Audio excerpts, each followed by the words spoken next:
L-istorja dejjem uriet li l-Partit Nazzjonalista ġab is-suċċessi fil-pajjiż għax dejjem kellu pjan fit-tul.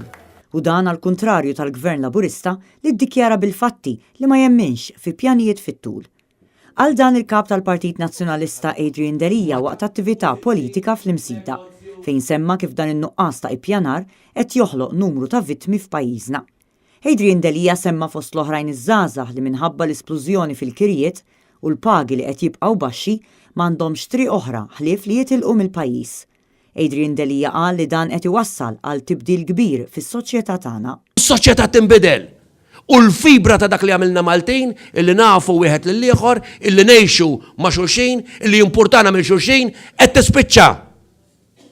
U din hija vittma oħra ta' din il-fernesija minn arpjan illi għandu dan il-gvern. Adrian Delija semma l-influss qawwi ta' ħaddiema barranin li qed jaħdmu bil-prekarjat u li qed iwassal biex il-pagi tal-Maltin qed ikunu iffriżati. Issemmit ukoll il-gender gap pay li qed tissarraf biex għal ċertu xogħol in-nisa meta mqabbla mal-irġiel qed jitħallsu ta' xahrejn anqas.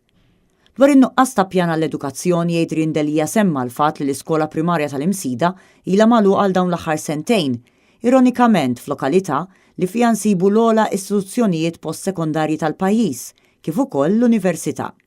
Dwar dan Adrian Delija qal li l-Partit Nazzjonalista jemmen fil-potenzjal ta' din il-lokalità li tista' tkun mibdula f'villaġġ universitarju u studentesk. Saret referenza wkoll għal pensjonanti li fejn għall-Gvern ta' Muscat dawn huma kkunsidrati bħala problema, għal Partit Nazzjonalista l-anzjani huma riżorsa. Mhux il-gvernijiet jibnu l-pajjiżna, imma l-ħaddiema tagħna, imma n-nies fuq il-post tax-xogħol, imma dawk li llum huma l-pensjonanti tagħna illi l-Partit Nazzjonalista jirringrazzjahom, jistmhom, jimpurtah minnhom. Għalina intom riżorsa, intom in-nies li aħna rridu ngħidulkom grazzi. Adrian Delija tkellem ukoll dwar l-ambjent, dwar il-bidja u dwar Għawdex, 3 setturi oħra li jiġdu l-inkompetenza u l-inkonsistenza ta' Joseph Muscat. Ninsabu f'sitwazzjoni fejn għall-problemi li qed joħloq il-gvern qed ikollu jħallas iċ-ċittadin, kompla jgħid Adrian Delija.